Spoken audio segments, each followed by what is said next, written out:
চা চা মানেই যেন ভালোবাসা, তাই না? আমরা যারা চা প্রেমী আছি তাদের তো চা ছাড়া একদমই চলে না। আজকে আপনাদের সাথে একদমই ভিন্ন ধরনের একটা চায়ের রেসিপি শেয়ার করব। শুনলে আপনারা একদমই অবাক হয়ে যাবেন। আজকে আমি ডিম দিয়ে চায়ের রেসিপি শেয়ার করব, জানি অবাক হবেন, তবে ট্রাস্ট মি, এটা এত বেশি মজার হয়ে থাকে যে আপনি যদি একবার না বানান তাহলে আপনার অনেক বড় কিছুই মিস হয়ে যাবে। তো চলুন কথা না বাড়িয়ে আজকে ডিম চায়ের রেসিপি শেয়ার করি। এটা বানানোর জন্য প্রথমে আমি নিয়ে নিচ্ছি 1 প্যাকেট এনার্জি বিস্কিট। এখন এখান থেকে 5 পিস বিস্কিট নিয়ে নিচ্ছি। এরপর এই বিস্কিটটা একটা বোলের মধ্যে নিয়ে নিব, তার মধ্যে দিয়ে দিচ্ছি 1 কাপ পরিমাণে পানি। বিস্কিটটা নরম হওয়ার জন্য এটাকে এভাবেই কিছুক্ষণ ভিজিয়ে রাখছি। এখন আরেকটা বোল নিয়ে নিচ্ছি, এর মধ্যে দিয়ে দিব একটা ডিম। এখন ডিমের সাদা অংশটা কুসুম থেকে আলাদা করে নিতে হবে। আজকে চায়ের মধ্যে আমি ডিমের কুসুমটা ব্যবহার করব। চেষ্টা করবেন সাদা অংশটা একদম বাদ দিয়ে দেওয়ার, কেননা সাদা অংশ যদি বেশি হয় তাহলে কিন্তু চায়ের মধ্যে অনেক বেশি ফেনাযুক্ত হয়।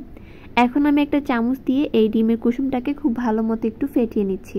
তো কুসুমটা একদম ফেটিয়ে নেওয়া শেষ। এখন আমি বিস্কিটগুলো নিয়ে নিচ্ছি। বিস্কিটটাও কিন্তু অনেকটা নরম হয়ে গিয়েছে। এখন পানির সাথে বিস্কিটটাকে একটু ভালো মতো মিশিয়ে নিচ্ছি। এরপর আমি একটা হাঁড়ি নিয়ে নিচ্ছি, এর মধ্যে চাটা বানাবো।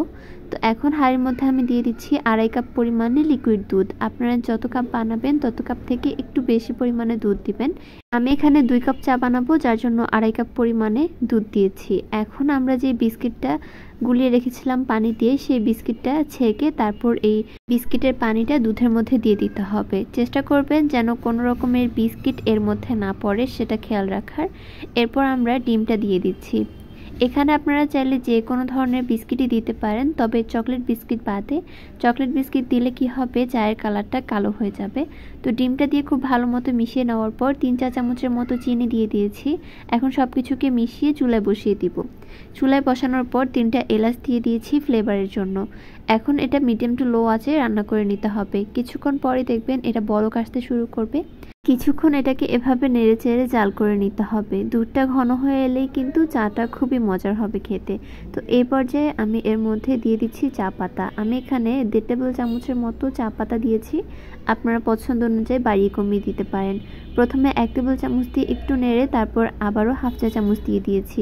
তো সব কিছু খুব ভালো মতো মিশিয়ে নিচ্ছি। এখন চাটা জাস্ট জাল করতে থাকবেন। অনেকক্ষণ জাল করার পর দেখবেন ঘন হয়ে আসবে। তো ওই পর্যায়ে চুলা থেকে নামিয়ে নিতে পারেন। আমার চাটা আমি এরকম একটু থিকনেসে রাখবো। তো এরকম যখন কয়েকবার বলক চলে আসবে, উপরে সর পড়ে যাবে, ওই চাটা খেতেই কিন্তু অনেক বেশি মজার হয়। তো চাটাকে আমি ভালো মতো ছেঁকে কাপে নিয়ে নিচ্ছি। কতটা পরিমাণে লোভনীয় হয়েছে দেখেই তো বুঝতে পারছেন, তাই না?